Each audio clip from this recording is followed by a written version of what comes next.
봄을 기다리는 설렘으로 행복한 2월 되시기를 라디오 서울이 응원합니다.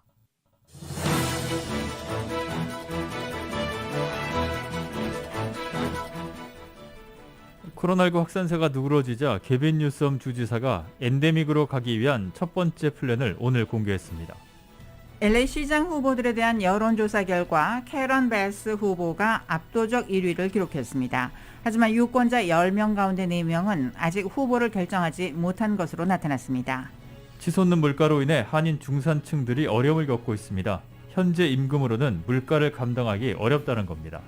조 바이든 대통령이 러시아의 우크라이나 침공 위협이 매우 높다는 진단을 내놨습니다. 토니 블링컨 국무장관은 외무장관 회담을 제안했습니다. 러시아는 우크라이나에 대한 서방의 무기 공급이 중단돼야 한다는 입장입니다.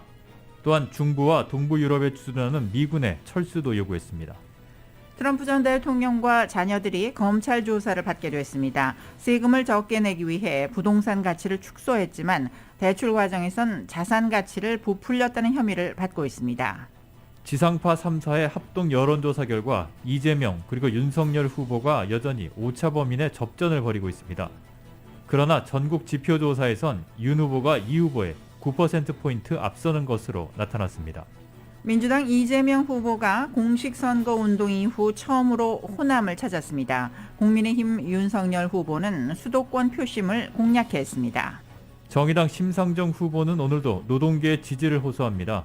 국민의당 안철수 후보는 버스 사고 희생자 발인을 마친 뒤 일정 재개를 검토할 것으로 보입니다. 지난주 실업수당 청구 건수가 24만 8천 건으로 4주 만에 처음으로 증가했습니다. 계속 실업수당 청구 건수는 160만 건 미만을 기록했습니다. 오늘 뉴욕 증시는 러시아와 우크라이나를 둘러싼 지정학적 긴장이 크게 고조되면서 하락했습니다. LA로는 오늘 밤과 내일 맑은 날씨가 이어지겠습니다. 오늘 밤 최저기온은 46도가량 되겠고 내일 낮 최고 73도가량으로 예상됩니다. 주요 뉴스는 공항에서부터 목적지까지 모바일 체크인과 첨단 공기순환 시스템을 통해 안전한 기내 환경과 여행을 제공하는 아시아나 항공 제공입니다. 여러분 안녕하십니까? 김미회입니다. 안녕하십니까? 임승찬입니다. 2월 17일 목요일 라디오 서울 이브닝 뉴스 1부 시작하겠습니다.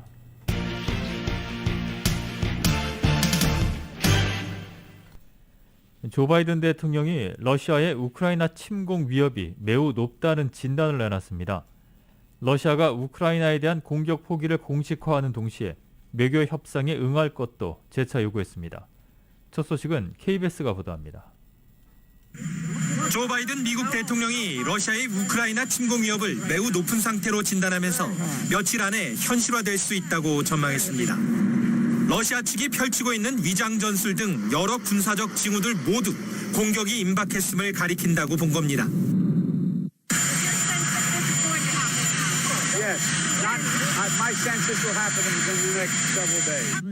미국과 유럽 정보기관들은 그동안 러시아가 공격받은 것처럼 꾸며 우크라이나를 침공하는 구실을 만들 수 있다고 우려해왔습니다. 토니 블링컨 미 국무장관 역시 예정에 없던 유엔 안보리 연설을 통해 러시아 측이 지상군 투입과 우크라이나 수도 키예프 진격 등 구체적 공격 계획까지 마련한 것으로 보인다며 현 상황을 위기로 규정했습니다. 일부 군대를 우크라이나 국경에서 철수했다는 주장은 여전히 믿을 수 없다며 러시아 측에 아예 침공은 없다는 공식 선언을 촉구했습니다. State it plainly to the world and then demonstrate it by sending your troops, your tanks, your planes back to their barracks and hangars and sending your diplomats to the negotiating table. 블링컨 장관은 그러면서 세르게이 라브로프 러시아 외무장관에게 다음 주 유럽에서 대면 회담을 갖자는 제안을 했다는 사실도 공개했습니다. 이미 미러 양측 간의 전략적 요구와 관련한 서면 답변이 오간 상황이기 때문에 실제 회담이 개최될 경우 우크라이나 사태의 외교적 해결 여부를 가늠할 중대 분수령이 될 것으로 보입니다. 워싱턴에서 KBS 뉴스 김기현입니다. 한편 우크라이나 사태를 두고 미국과 러시아가 유엔 안전보장이사회에서 날카로운 설전을 벌였습니다. 오늘 린다 토머스 그린필드 주 유엔 미국 대사는 러시아가 우크라이나를 침략할 계획이 없다고 선언하기를 희망했으나 그들은 계속 허위 정보와 선동적 수사를 반복하고 있다며 러시아의 대화 참여를 요구했습니다. 이에 대해 세르게이 베르슈닌 러시아 외무차관은 러시아가 침공 구실을 조작할 수 있다는 블링컨 장관의 언급에 대해 근거 없는 의혹 제기라면서 유감스럽다고 반박했습니다. 또 미국이 거듭 내놓는 러시아의 침공 시나리오를 가리켜 위험한 주장이라며 러시아군이 훈련을 마친 뒤 국경에서 철수 중이라고 강조했습니다. 이런 가운데 러시아 정부가 모스크바 주재 미국 대사관의 고위 인사를 추방했습니다. 러시아 주재 미 대사관 공보관은 현지 언론에 러시아가 부대사인 바트 고먼을 추방했다면서 고먼은 모스크바 주재 미 대사관의 2인자였으며 대사관 지도부의 핵심 인사였다고 말했습니다. 공보관은 고먼이 유효한 비자를 갖고 있었다며 러시아에 3년 이상 체류해 왔다고 설명했습니다. 러시아가 고먼 부대사를 추방한 이유는 즉각 알려지진 않았습니다. 미국은 이번 조치가 정당한 이유 없이 이루어졌다며 이를 긴장고조 행위로 간주하겠다는 입장을 밝혔습니다. 러시아가 우크라이나 사태 해결을 위해 우크라이나에 대한 서방의 무기 공급이 중단돼야 하고 이미 전달된 무기는 제거해야 한다고 요구했습니다. 또 중부와 동부 유럽에 주둔하는 모든 미군의 철수도 요구했습니다. YTN이 보도합니다. 러시아 외무부가 주로 미 대사를 청사로 불러 러시아 측의 입장을 담은 서한을 전달하고 그 내용을 공개했습니다. 러시아는 먼저 우크라이나에 대한 서방의 무기 공급이 중단돼야 하고 이미 전달된 무기는 제거해야 한다고 요구했습니다. 러시아는 또 중부와 동부 유럽에 주둔하는 모든 미군의 철수도 함께 요구했습니다. 우크라이나 측에는 동부 돈바스 지역 분쟁 해소를 위한 정부군과 친러 분리주의 반군 간의 휴전 협정인 민스크 협정의 준수를 촉구했습니다. 러시아는 이번 답변에서 우크라이나를 침공하지 않을 것이며 그런 계획도 없다고 거듭 주장했습니다. 그러나 만일 미국이나 그 동맹국들이 러시아의 안전보장 요구에 동의하지 않을 경우 군사적, 기술적 성격의 대응 조치를 취할 수밖에 없을 것이라고 경고했습니다. 볼로디미르 젤렌스키 우크라이나 대통령은 위기 사태 해결을 위해 푸틴 러시아 대통령과의 회담을 원한다는 입장을 밝혔습니다. 젤렌스키 대통령은 러시아가 우크라이나 주둔 외국 군대를 핑계로 우크라이나를 위협하는 상황을 바라지 않는다며 자신은 외국 군대가 우크라이나에 파견되는 것을 원하지 않는다고 말했습니다. 하지만 러시아 크렘린궁 대변인은 우크라이나가 여러 차례 정상회담을 요청했지만 정상회담이 필요한 이유에 대해 답하지 못했다며 정상회담 거부의 뜻을 밝혔습니다. YTN 강성욱입니다. 미국은 이란과의 핵합의 복원 협상에 상당한 진전이 있었다면서 이란이 진지함을 보이면 며칠 내에 타결이 가능할 수 있다고 밝혔습니다. 국무부 대변인은 AFP 통신에 우리는 이란 핵합의의 완전한 이행으로의 상호적 복귀에 대한 합의에 도달할 수 있고 그래야 한다고 밝혔습니다. AFP 통신 질의에 답변하는 형식으로 양측의 협상에 상당한 진전이 있었음을 확인하며 이란의 정치적 결단을 압박한 것으로 풀이가 됩니다. 앞서 이란도 16일 핵합의 복원 협상이 타결에 근접했다는 입장을 내놨고 미국 역시 같은 날 핵합의 복귀 결정할 중요한 최종 국면에 접어들었다고 밝힌 바 있습니다. 미국은 조 바이든 대통령이 취임한 지난해 4월부터 오스트리아 빈에서 이란 핵합의 복원 협상을 진행해 왔는데 미국은 협상에 간접적으로 참여해 왔습니다. 도널드 트럼프 전 대통령과 자녀들이 결국 직접 검찰 조사를 받게 되었습니다. 뉴욕타임즈는 오늘 뉴욕 법원이 검찰의 신문을 막아달라는 트럼프 전 대통령 측의 신청을 기각했다고 보도했습니다.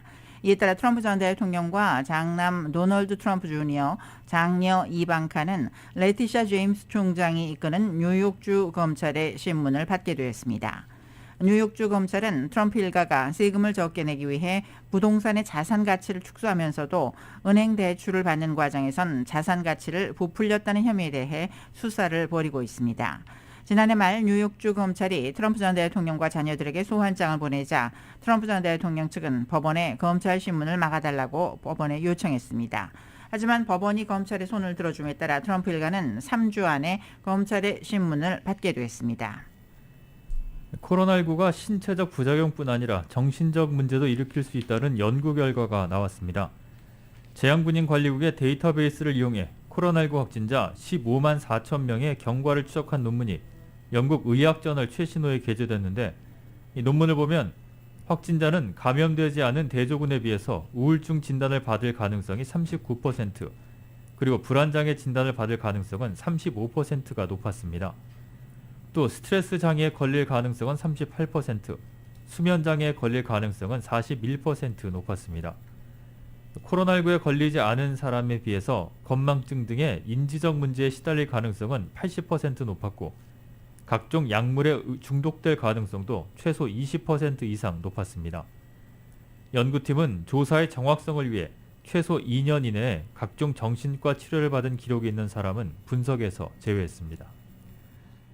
연방법무부가 북한과 이란을 포함한 국가와 사이버 보험주의자들이 자행하는 불법 가상화폐 사기 수사를 전담할 부서를 만들었다고 블룸버그 통신이 보도했습니다.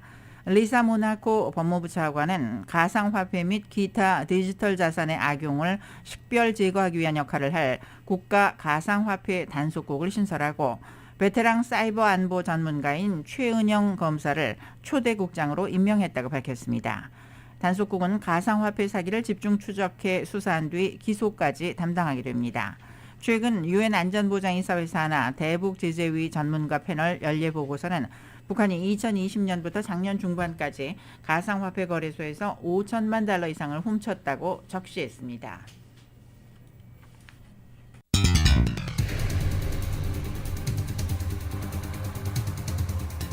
라디오 서울 이브닝 뉴스 1부, 이 시간은 LA와 가든그로브 두 곳에서 모시는 금강안경 검안과 1250만 부 교통사고 최고보상 교통사고 전문 천재 변호사 리차드 호프만, 빛으로 태어나는 당신은 카후나 미인, 100% 근적외선 마스크는 카후나뿐입니다.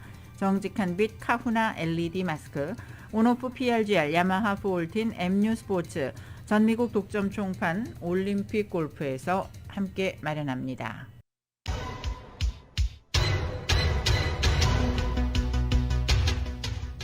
5시 15분 향하고 있습니다. 라디오 서울 이브닝 뉴스 함께하고 계신데요. 이 시간 교통정보 잠시 전해드리겠습니다. 5번 프레이 사우스 방면 여느 날과 비슷한 상황 보이고 있는데요. 4가 구간부터 10마일대로 속도 뚝 떨어지고 있다가 콘코드 스트리트 인근부터는 7마일 정도로밖에 움직이지 못하고 있습니다. 파라마운트 블루버드까지 정체 심한 모습 보여지고 있습니다.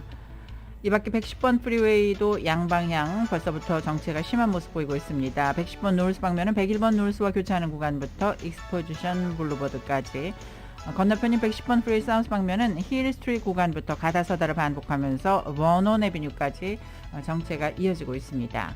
이 밖에 교통 위험 신호 켜져 있는 구간들이 있는데요. 405번 프리웨이 사우스 방면 윌셔 블루버드 구간에, 그리고 710번 프리웨이 노스 방면은 올림픽 블루버드 출구에 사고가 발생했습니다. 끝까지 안전운전 하시기 바랍니다. 교통 상황이었습니다. 네, 이브닝 뉴스 1부 함께하고 계십니다. 오미크론 확산세가 줄어들면서 엔데믹에 대한 기대가 높아지고 있는데요. 캘리포니아주 보건국이 오늘 엔데믹으로 가기 위한 주정부의 플랜을 공개했습니다. 자세한 내용 정현호 기자입니다. 코로나 확산세가 누그러지면서 마음의 빗장도 서서히 풀리고 있는 가운데 개빈 뉴섬 주지사는 17일 엔데믹으로 가기 위한 첫 번째 플랜을 선보였습니다. 주지사는 코로나 바이러스가 완전히 사라지는 종착점은 없지만 코로나 팬데믹 추이에 변동이 있을 때마다 당혹하고 불안해하지 않도록 정부 차원의 플랜이 필요하다고 밝혔습니다. We're going to stay on top of this, that we're not walking away from this pandemic and this disease. We're not walking away from the virus because the virus continues to change and mutate. And we will change our approach as the virus changes its mutations, its lineages. 주지사가 공개한 일명 스마트 플랜에 따르면 일단 가주는 올가을 새학년도 시작을 맞아 또다시 코로나 바이러스가 확산되는 것 등에 대비해서 마스크 공급을 대폭 늘리고 백신 접종분을 충분히 확보하고 대규모 코로나 테스트를 처리할 수 있는 시설을 확보한다는 방침입니다.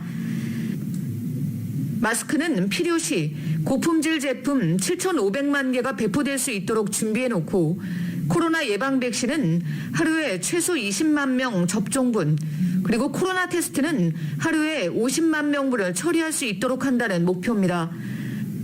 학생과 교직원들을 위한 백신 접종소는 25% 더 늘릴 계획입니다. 또 새 변이 바이러스 출현 여부를 확인하기 위해 코로나 바이러스 샘플을 분석하고 새 바이러스 출현 시 백신 접종자나 코로나에 감염된 적이 있었던 주민들이 얼마나 면역력을 갖는지를 연구할 계획입니다. 또 새 변이 바이러스 출현 시 코로나 바이러스에 취약한 지역에 우선적으로 코로나 테스트를 제공하고 의료진도 파견해 취약 지역 주민들을 계몽하고 이 지역 피해도 최소화한다는 방침입니다. 코로나 바이러스 핫스팟에 3주 내에 3,000명의 의료 인력이 파견될 수 있도록 준비하겠다고 밝혔습니다. 한편 마크 갈리 가주 보건국장은 이번 주 들어 가주에서 실내 마스크 착용 의무화가 해제됐지만 또다시 감염자가 늘어나면 마스크 착용 의무화 지침이 복원될 수 있다는 점을 강조했습니다. 상황이 개선되면 방역 지침을 완화하지만 상황이 악화되면 방역 지침을 강화하는 방식으로 탄력성 있게 운영할 것이라고 합니다. 라디오 서울뉴스 정윤호입니다. 캘리포니아 주 당국이 코로나19 관련 가짜 정보 뿌리 뽑기에 나섰습니다. 최근 주의회에서 코로나19 관련 가짜 정보를 유통하는 의료인들을 처벌하는 법안이 잇따라 상정됐습니다. 에반 로우 주 하원 의원은 가짜 정보를 양산하는 의료인들이 주민들의 안전을 위협하고 있다며 이에 대처하기 위해 가주 의사협회가 의료인들의 면허 박탈 등 징계를 쉽게 할 수 있는 내용의 AB 2098을 상정했습니다. 리처드 펜 주 상원 의원도 소셜미디어 플랫폼을 대상으로 알고리즘 방식을 공개하라고 요구하는 내용을 담은 SB 1018을 발의했습니다. 캘리포니아주에선 응급의학 전문의인 닉 소이어를 중심으로 가짜 정보를 퍼뜨리는 의사들의 면허 정지를 촉구하는 운동이 펼쳐지고 있는데 이 단체도 이번 법안들을 지지하고 나섰습니다. 오렌지 카운티의 코로나19 입원 환자가 400명 아래로 떨어졌습니다. 카운티 보건국은 오늘 현재 입원 환자는 어제보다 16명이 줄어든 399명이라고 밝혔습니다. 이 가운데 76명은 중환자실에서 치료 중입니다. 신규 확진자는 476명, 그리고 사망자는 24명이 보고됐습니다. 오늘 현재 백신 접종을 마친 오렌지 카운티 주민은 242만 2천 명으로 지난주와 비교해서 10,000명이 증가했습니다. 한편 LA 카운티의 오늘 코로나19 신규 확진자는 3,312명, 그리고 사망자는 67명이 보고됐습니다. 병원 입원 환자는 1,713명입니다. 5세 이상 LA 카운티 주민 가운데 82%가 최소 한 차례 백신 접종을 했으며 74%는 백신 접종을 완료한 것으로 나타났습니다. LA 시장 선거 후보 여론조사에서 캐런 베스 연방하원 의원이 1위를 달리는 것으로 나타났습니다. UC 버클리 정치학연구소와 LA타임스의 공동 여론조사 결과 응답자의 32%가 베스 의원을 차기 LA 시장으로 꼽았습니다. 케빈 들레온 14지구 시의원과 억만장자 부동산 개발업자인 릭 카루소가 각 8%의 지지를 받으면서 공동 2위, 그리고 조 부스카이노 15지구 시의원과 마이크 퓨어 LA시 검사장은 각 4%의 지지로 공동 4위를 기록했습니다. 베스 의원이 큰 격차로 1위를 달리고는 있지만 전체 응답자의 40%는 아직 누구에게 투표할지 결정하지 못한 것으로 드러났습니다. 또 유권자의 대다수가 각 후보들을 잘 알지 못한다고 답해 앞으로 유권자들의 표심이 움직일 가능성은 높은 것으로 보입니다. 이번 여론조사는 2월 3일부터 10일까지 LA시 유권자 2,136명을 대상으로 영어와 스페니쉬로 진행됐습니다. 지난 화요일 하이킹에 나섰다가 실종됐던 70대 한인이 무사히 발견됐습니다. 벤츄라 카운티 이스트밸리 수색구조팀은 오늘 낮 12시 30분쯤 공식 트위터를 통해서 실종됐던 한인 송 씨를 발견했다고 밝혔습니다. 토렌스에 살고 있는 올해 73살의 송갑 씨는 지난 15일 마운트 파이노스에 하이킹을 하러 나섰다가 연락이 두절됐었습니다. 실종 신고가 접수된 뒤에 헬기와 차량 등을 동원해서 수색 작업을 벌여 이틀 만에 송 씨를 발견하는 데 성공했습니다. 그러나 어떻게 연락이 두절됐는지와 어느 지점에서 발견됐는지 등 자세한 사항은 아직 알려지지 않았습니다. LA 한인축제재단이 본격적인 축제 준비에 돌입했습니다. 축제재단은 어제 이사회를 열고 오는 9월 22일부터 25일까지 나흘간 열리는 제49회 LA 한인축제의 주제를 한류의 힘으로 회복과 화합이라고 정했다고 밝혔습니다.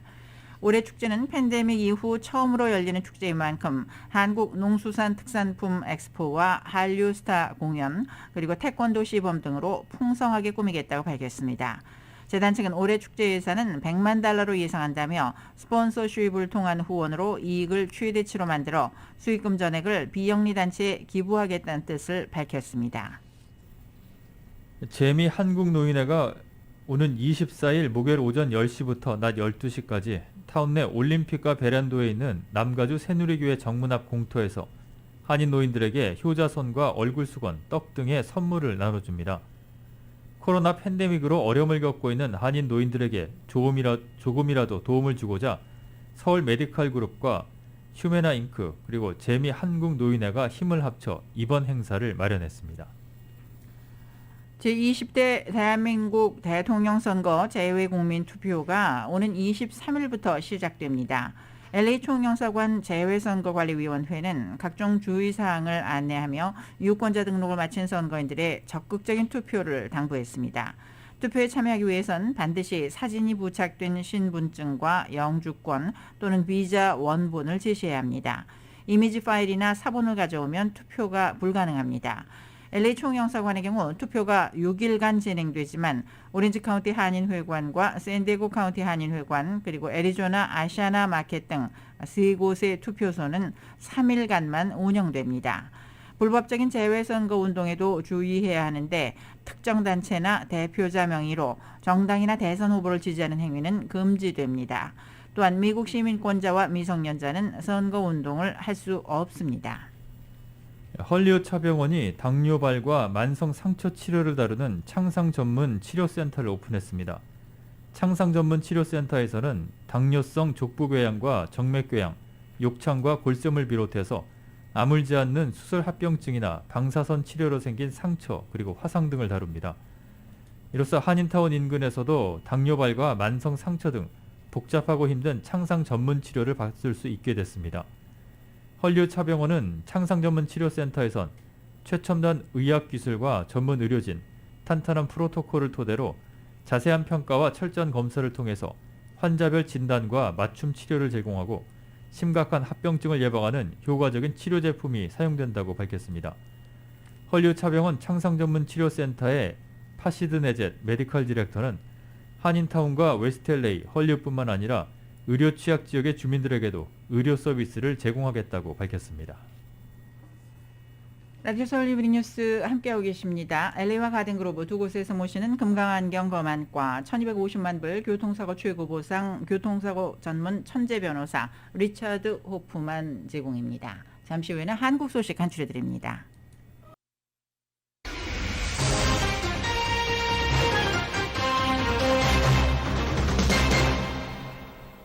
이브닝 뉴스 1부 함께하고 계십니다. 한국 대선 후보 소식입니다. 민주당 이재명 후보는 공식 선거운동 이후 처음으로 호남을 찾습니다.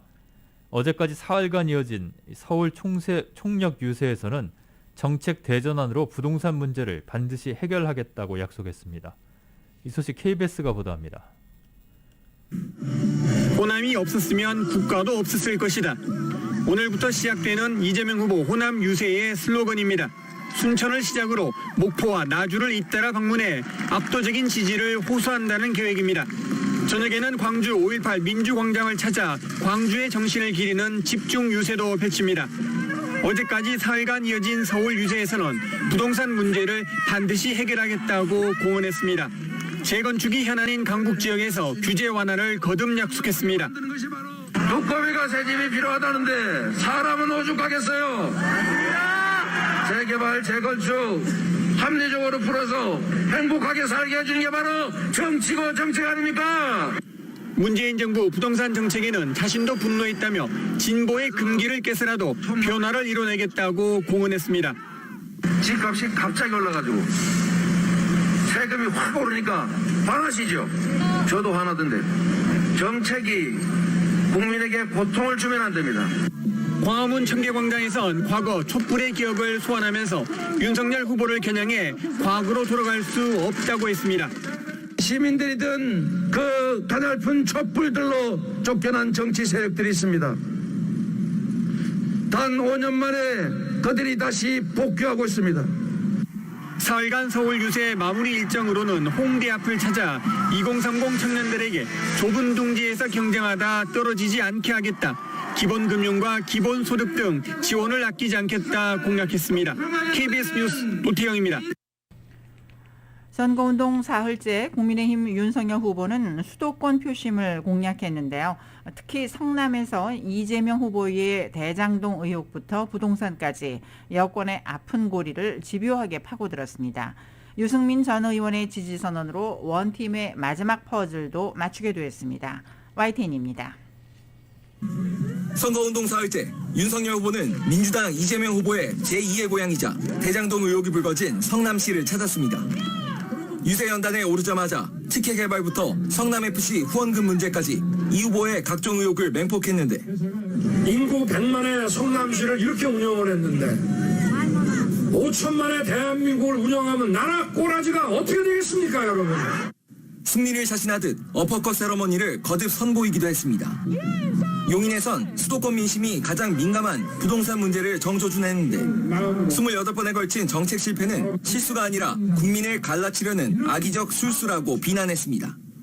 집값을 올려서 그래도 운이 좋아서 집을 갖게 된 사람과 그렇지 못한 사람을 가르고 집이 없는 사람은 민주당 찍고 그러려고 만들어 놓은 거지. 경기 남부권 순회를 마치고 서울로 넘어온 윤석열 후보는 이번 대선과 함께 국회의원 재보궐선거가 치러지는 이곳 서초와 종로를 찾아 출마 후보들과 합동 유세도 펼쳤습니다.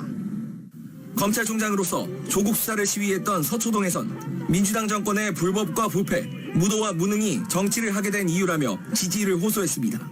저를 이 자리에 서게 하신 것만으로도 부패하고 무능한 이 민주당 정권의 타선 선거나 다름이 없습니다, 여러분. 유승민 전 의원과의 회동에선 유 전 의원의 전폭적인 지지를 약속받으며 경선 앙금을 딛고 원팀의 마지막 퍼즐을 맞췄습니다. 아무 조건도 없고 직책도 없이 열심히 돕겠다 그런 말씀을 드렸습니다. 윤석열 후보는 선거운동 나흘 차이는 1박 2일 일정으로 대구와 울산, 경남을 찾아 지지층 표심을 다잡을 계획입니다. YTN 부장원입니다. 정의당 심상정 후보는 어제에 이어 이틀째 노동자의 도시를 찾아서 노동계의 지지를 호소합니다. 국민의당 안철수 후보는 오늘과 내일 유세버스 사고 희생자 발인을 마친 뒤에 일정 재개를 검토할 것으로 보입니다. 역시 KBS가 보도합니다. 정의당 심상정 후보는 오늘 포스코 포항제철소를 방문해 원하청 노동자를 만납니다. 포항 죽도시장에선 시민들을 만나 지지를 호소할 예정입니다. 어제 울산에 이어 오늘은 포항, 이틀째 노동계 표심을 공략하는 일정입니다.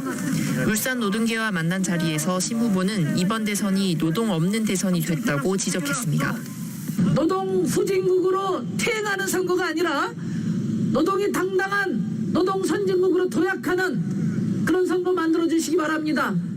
시민들에겐 울산을 주 4일제 등을 선도하는 신노동 특구로 만들고 전기차 생산기지를 건설해 2030년까지 전국에 전기차 1,000만 대를 보급하겠다고 공약했습니다. 국민의당 안철수 후보는 오늘 충남 천안에서 유세버스 사고 희생자인 지역 선대위원장의 발인을 지킵니다. 내일은 경남 김해로가 버스기사 발인에 참석합니다. 희생자 장례 절차가 모두 마무리되면 선거운동 재개 계획 등 입장을 밝힐 계획입니다. 진상규명을 위해서 저희가 할 수 있는 모든 것을 다하겠습니다. 안 후보는 15일 저녁부터 선거 유세를 멈춘 상태입니다. 빈소를 찾은 이재명, 윤석열 후보를 만나기도 했지만 애도 자리였던 만큼 단일화 논의는 없었다고 했습니다. 안 후보가 제안했던 여론조사 방식의 단일화는 투표 날짜가 임박해 현실적으로 어려울 수 있다는 전망도 정치권에서 나오고 있습니다. KBS 뉴스 문예슬입니다. 이재명, 윤석열 두 후보가 대선 레이스 후반까지 초박빙의 승부를 이어가면서 하루 차이로 엇갈린 여론조사 결과가 나오는 등 안개 속 판세가 그대로 투영되고 있습니다. 이런 가운데 대선 당일 투표율과 오미크론 확진자 폭증에 따른 방역 책임론도 선거 결과에 적잖은 영향을 미칠 변수로 떠올랐습니다. 이 소식은 YTN이 보도합니다. 여론조사기관 4곳이 지난 14일부터 사흘간 전국 성인 1,012명을 상대로 전화 면접 조사를 진행한 결과 윤석열 후보는 40%, 이재명 후보는 31%를 얻어 윤 후보가 오차범위 밖에서 이 후보를 9%포인트 앞섰습니다. 직전 조사보다 윤 후보는 5%포인트 오른 반면 이 후보는 4%포인트 떨어졌습니다. 반면 하루 전 발표된 다른 조사에선 두 후보 지지율이 불과 0.5%포인트 차로 집계되는 등 좀처럼 승부를 가늠하기 어려운 상황입니다. 민주당은 안철수 후보가 제안한 야권 단일화 기대감으로 격차가 벌어졌을 뿐 단일화 국면이 지나가면 다시 흐름이 바뀔 것으로 전망했습니다. 단일화 이슈가 지금 국민의 관심사가 되면서 지지율 격차가 벌어졌다 이렇게 보여집니다. 이 단일화 이슈의 결론이 나오면 다시 여론조사의 수치 흐름에 변화가 올 것으로 저희는 그렇게 예견하고 있습니다. 반면 국민의힘은 여론조사로도 분위기로도 윤 후보가 우위에 있다고 평가하면서 마지막까지 실수가 나오지 않게 노력할 것이라고 강조했습니다. 지금 우위는 어디까지나 조사상의 우위고 저희들이 감에 의한 우위지 실제 투표 결과는 얼마든지 다르게 나올 수 있는 만큼 굉장히 조심하고 또 더 노력하고 그러고 있습니다. 물고 물리는 여야의 네거티브 대리전 공방도 한층 격화했습니다. 민주당은 윤 후보를 향해 이른바 주술 개입 논란을 거듭 띄웠고 살아있는 소의 가죽을 벗기는 무서운 의식을 진행하는 그런 사람이고 그들이 주관하는 행사에 바로 윤석열, 김건희의 이름이 나란히 걸려 있었다는 거 아닙니까? 국민의힘은 이 후보 옆집에 있는 경기주택도시공사 숙소에서 불법 선거운동이 이루어졌다는 의혹을 새로 제기했습니다. 경기도시개발공사가 이재명 후보 사택 앞에 집을 얻고 합숙소를 얻었답니다. 도대체 우리의 돈으로 그들의 대권 노름에 무엇을 했는지.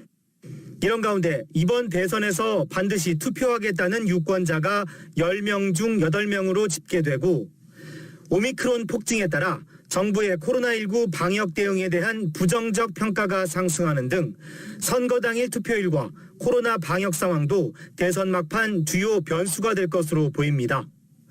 YTN 권민석입니다. KT의 자신의 딸이 정규직으로 채용되도록 한 김성태 전 미래통합당 의원에게 유죄가 확정됐습니다. 강원랜드에 채용 청탁을 한 혐의를 받았던 권선동 국민의힘 의원에게는 무죄가 확정됐습니다. 이 소식 KBS가 보도합니다. KT의 자신의 딸이 부정 채용되도록 한 혐의로 기소된 김성태 전 미래통합당 의원에게 징역 1년에 집행유예 2년이 확정됐습니다. 김 전 의원은 국회 환경노동위원회 소속이던 2012년 이석채 당시 KT 회장의 국정감사 증인 채택을 무마해주는 대가로 계약직이던 딸이 정규직으로 채용되도록 했습니다.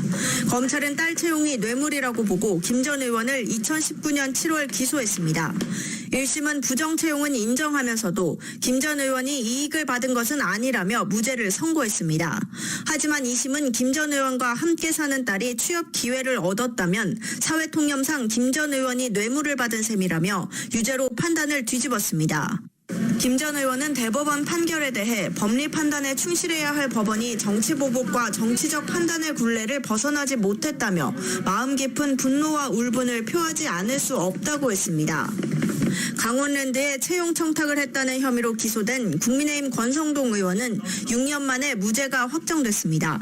권 의원은 2012년 11월부터 이듬해 4월까지 강원랜드 교육생 공개 선발 과정에서 인사팀에 압력을 넣어 의원실 인턴 비서 등 11명을 채용하게 한 혐의를 받았습니다. 권 의원은 최영집 전 강원랜드 사장으로부터 감사원 감사 관련 청탁을 받고 자신의 비서관을 채용하게 한 혐의 등도 받았습니다. 앞서 1, 2심은 최 전 사장 등의 진술을 믿기 어렵고 검사가 혐의를 증명하지 못했다며 권 의원에게 무죄를 선고했습니다. 한편 최 전 사장에게는 징역 3년이 확정됐습니다. KBS 뉴스 천유정입니다.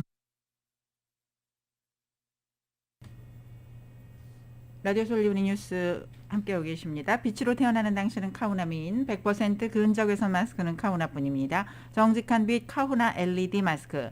온오프 PRGR, 야마하 볼틴, MU 스포츠, 전 미국 독점 총판, 올림픽 골프 제공입니다. 잠시 후에 경제 소식 이어집니다.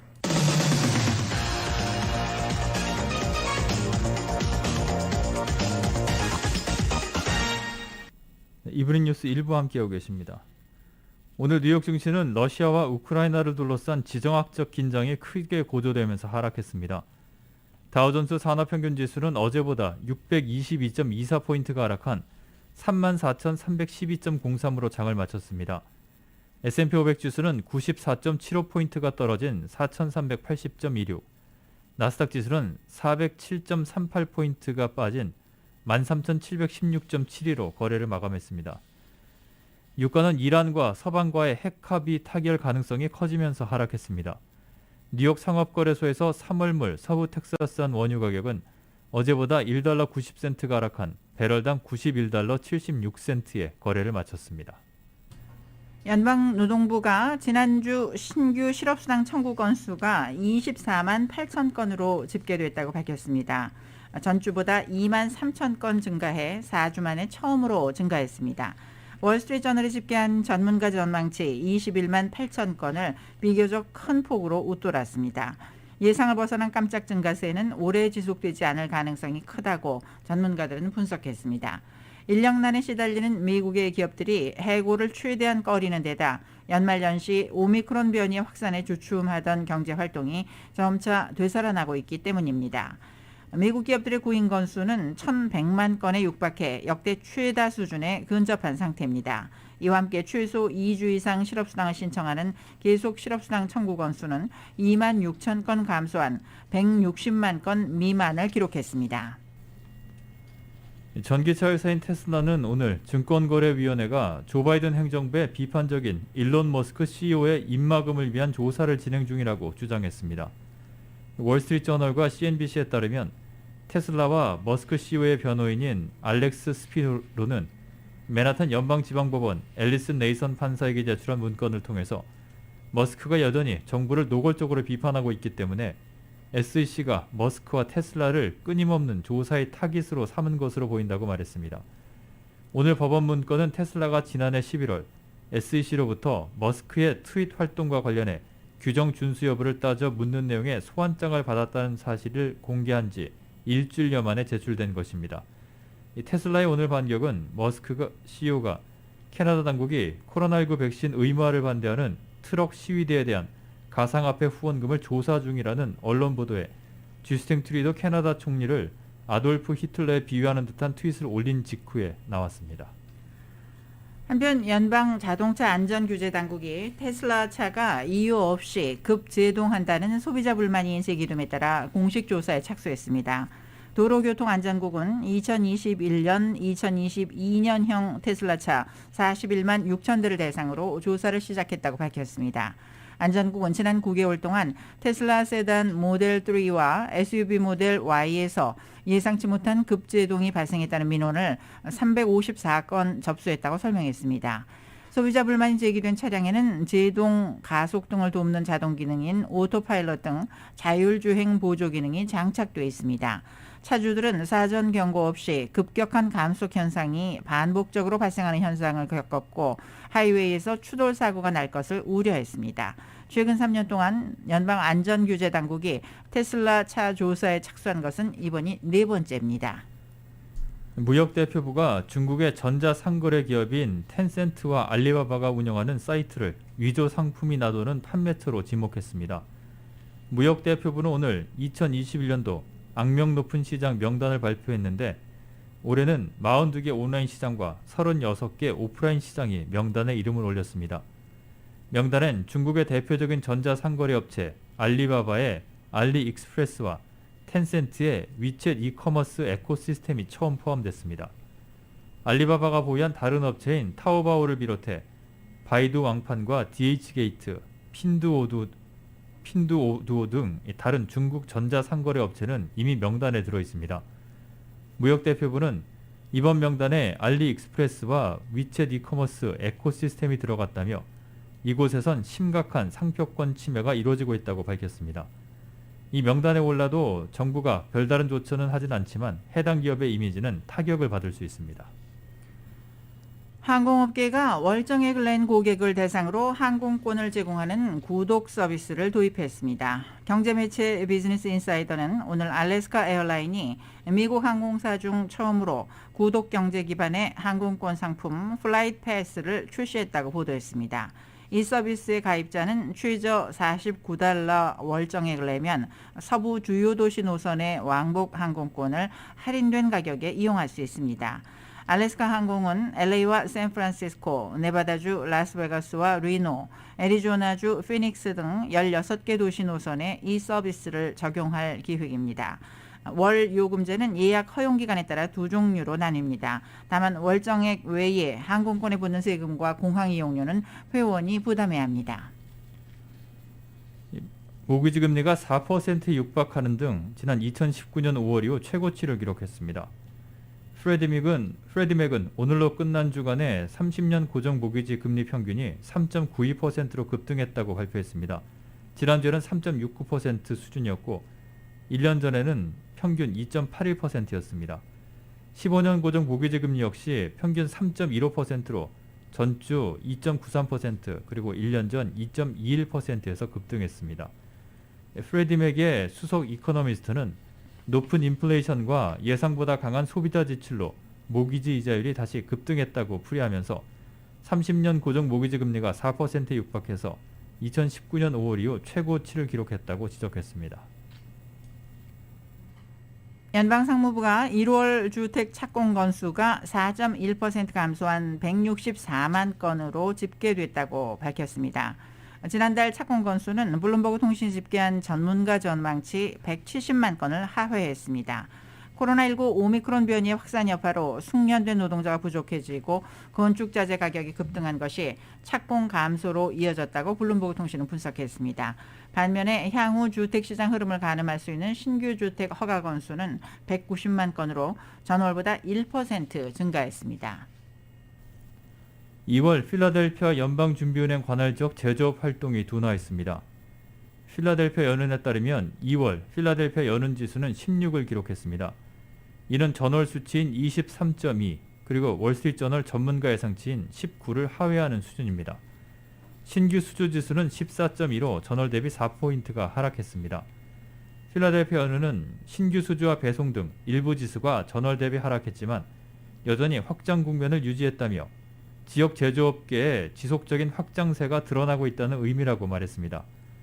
한편 전문가들은 최근 발표된 2월 제조업 지수가 다소 부진한 흐름을 이어가고 있다고 지적했습니다.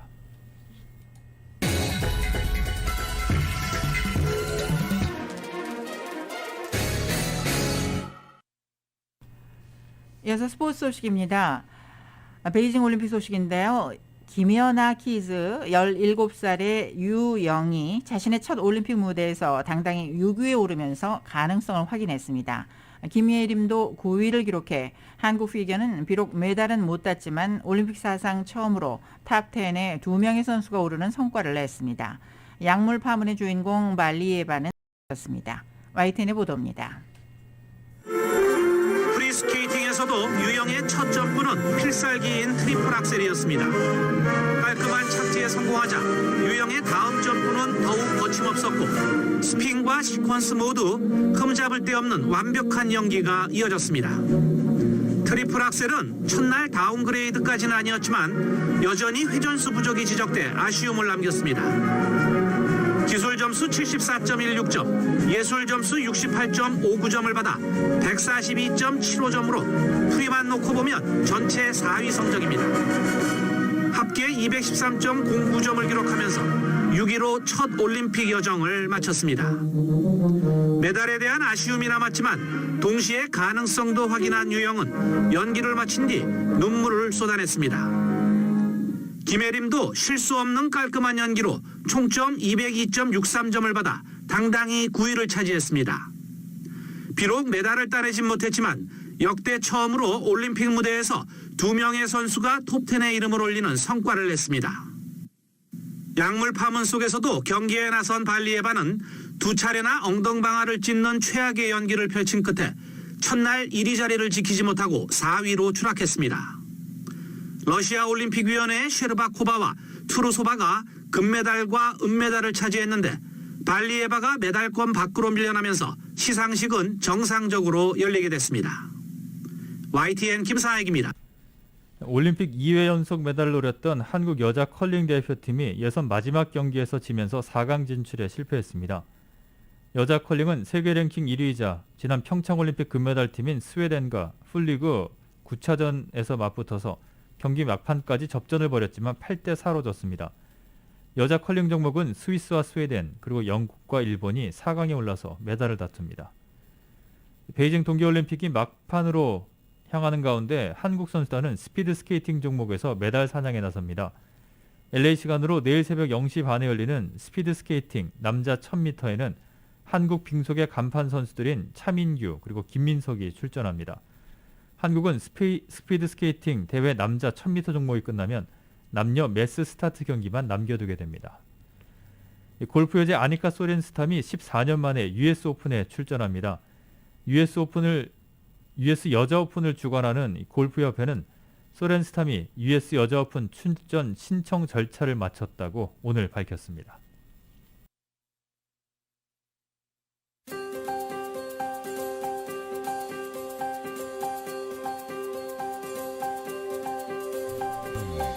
목요일 저녁 라디오 서울 이브닝 뉴스 날씨 알아보겠습니다. 맥도날드에서 소시지나 치킨 맥그리들스로 아침을 열어보세요. 맥도날드 제공입니다. LA 지역 오늘 밤과 내일 역시 맑고 건조한 날씨가 이어지겠습니다. 오늘 밤에는 바람이 7마일 정도의 속도로 불겠고 밤 최저 46도까지 내려갑니다. 내일 낮 최고 기온은 73도가량을 보이겠고 토요일까지 비슷한 낮 기온이 이어지다가 일요일부터는 60도대로 다시 낮 기온이 내려앉겠습니다. 내일 낮 최고 기온 오렌지 카운티 지역은 77도, 웰리와 인랜드 엠파이어 지역 76도, 해안 지역은 68도까지 올라가겠습니다. 하와이 호놀룰루 오늘과 내일 대체로 맑은 날씨 보이겠습니다. 오늘 밤에는 바람이 10마일에서 20마일 정도로 불겠고 밤 최저 69도가량, 내일 낮 최고 기온 80도까지 올라갑니다. 한국 날씨입니다. 오늘 낮부터는 추위가 누그러지고 예년 기온을 회복하겠습니다. 오늘 오전까지는 춥겠지만 한낮에는 서울 기온이 6도까지 올라가겠고 대전과 대구는 9도까지 오르겠습니다. 전국이 대체로 맑은 날씨를 보이지만 대기는 무척 건조하겠습니다. 다운타운 LA 현재 기온은 63도를 보이고 있습니다. 날씨는 맥도날드에서 소시지와 치킨 맥그리들스로 아침을 열어보세요. 맥도날드 제공이었습니다.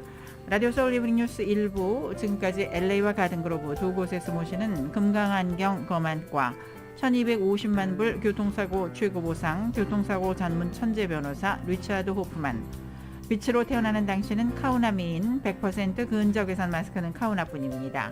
정직한 빛 카후나 LED 마스크, 온오프 PRGR 야마하 14 MU 스포츠 전미국 독점 총판 올림픽 골프에서 보내드렸습니다.